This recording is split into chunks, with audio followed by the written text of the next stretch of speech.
Alright, guys, I'm back with another chapter in 1 Samuel, in 1 Samuel chapter 31, the last chapter in 1 Samuel, and the header reads, The Death of Saul, and we'll get right into it.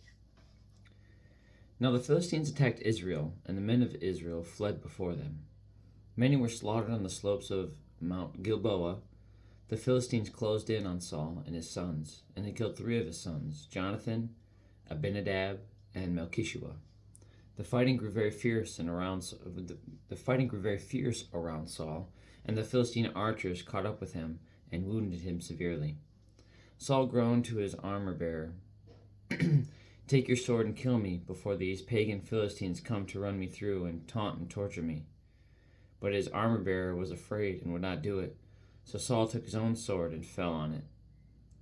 When his armor bearer realized that Saul was dead, he fell on his own sword and died beside the king. So Saul, his three sons, his armor bearer, and his troops all died together that same day. When the Israelites on the other side of the Jezreel valley and beyond the Jordan saw that the Israel army had fled, and that Saul and his sons were dead, they abandoned their towns and fled. So the Philistines moved in and occupied their towns. The next day, when the Philistines went out to strip the dead, they found the bodies of Saul and his three sons on Mount Gilboa. So they cut off Saul's head and stripped off his armor. Then they proclaimed the good news of Saul's death in their pagan temple and to the people throughout the land of Philistia. They placed his armor in the temple of the Ashtoreths, in the temple of the Ashtoreths, and they fastened his body to the wall of the city of Bethshan. But when the people of Jabesh Gilead heard that the Philistines had heard what the Philistines had done to Saul, all their mighty warriors traveled through the night to Bethshan and took the bodies of Saul and his sons down from the wall. They brought them to Jabesh, where they burned the bodies. Then they took their bones and buried them beneath the tamarisk tree at Jabesh, and they fasted for 7 days. And that's the end of 1 Samuel. It's kind of abrupt. Again, chapter 31 was more of a matter of fact. I don't know how I feel about that. Maybe just a simple reflection of this passage, that was supposed to come to be, that was supposed to pass, and seeing Saul's end come to that, it breaks my heart for Jonathan. I mean, really for Saul too. He was identified as, the Lord's anointed one. And because of his stubbornness, because of pride, because of not operating under God's expectation for him, his whole house fell.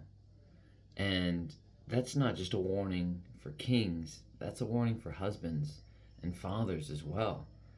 I mean, even if you're only Lord of yourself, even if you're only in charge just for yourself, this temple that we have, it will have a mighty fall if you do not serve the Lord and follow him in everything that you do. And that can happen with a broken spirit, that can happen with broken finances, illness. So much can fall. And even in the service of God, those things can happen. But you'd much rather have him at the helm than anybody else, including yourself. And if you don't recognize that, then that's part of the issue. Pride's getting in the way. Ego is getting in the way. Say, no, I'm doing this all by myself. Say, no. The fact that you draw breath is grace from God. And understanding anything outside of that is wrong. It's a mistake. And so I give thanks to God. What's really kind of a connection here is I have three sons. I couldn't imagine making decisions that would create the fall of my house, and that burden would fall upon my sons that would share in that same fate. I serve the Lord. I know when I pass from here, I'm going with him. Now, I can't make choices for my children, but I can be an example. And that's exactly what God expects me to be. Because we also know there's passages in the Bible, one specific one, say, hey, if you're the reason for any child to falter or stumble, you might as well throw a millstone around your neck and toss yourself into the sea. It'd be better for that to happen to you than for what is promised to you if you end up creating a fall for someone else in that capacity. And so, did Saul create that fall for his own children, for his sons? I believe so.